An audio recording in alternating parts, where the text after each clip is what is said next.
Assalamualaikum, halo teman-teman. Perkenalkan, kami dari kelompok 4 ingin membahas mengenai angina victoris.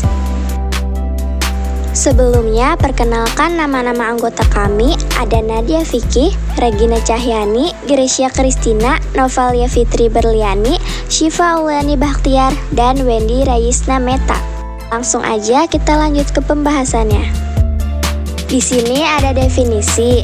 Angina victoris atau angin duduk adalah nyeri dada yang terjadi karena terganggunya aliran darah ke otot jantung. Lebih tepatnya adalah nyeri dada yang disebabkan terhambatnya pasukan oksigen dalam darah ke otot jantung. Selanjutnya ada etiologi. Angina victoris sering disebabkan oleh penyakit jantung koroner.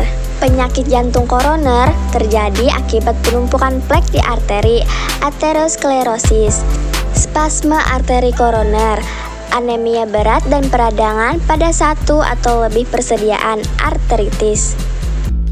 Faktor terjadinya penyakit jantung koroner yang dapat menyebabkan angina victoris adalah yang pertama, faktor resiko yang dapat diubah, pola makan, hiperlipidemia, contohnya rokok, hipertensi, stres, obesitas, kurang aktivitas, dan diabetes meletus.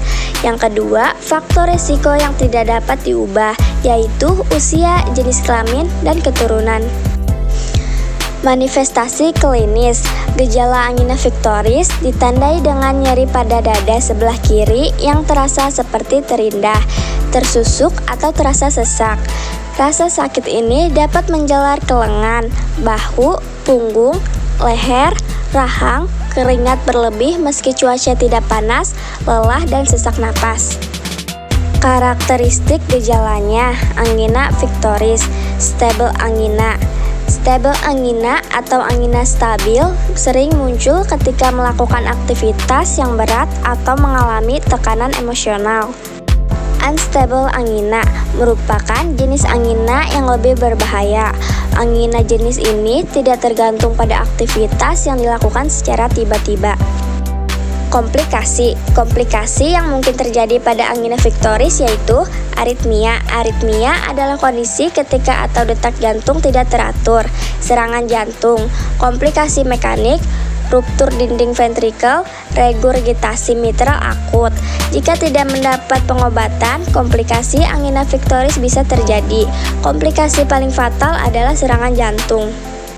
Tindakan angina victoris, pemasangan ring jantung untuk melebarkan arteri yang menyempit dengan meletakkan kawat khusus, ring yang berbentuk seperti tabung di pembuluh darah arteri jantung. Operasi bypass jantung dengan mengambil pembuluh darah dari bagian tubuh lain untuk membuat saluran air darah baru sebagai pengganti saluran air darah yang menyempit. Pemeriksaan diagnosis. Yang pertama ada eko jantung untuk menentukan letak kerusakan otot jantung dan area jantung yang tidak mendapatkan cukuplah darah. Yang kedua, EKG treadmill yang tujuannya sama dengan EKG tetapi dilakukan saat pasien sedang beraktivitas.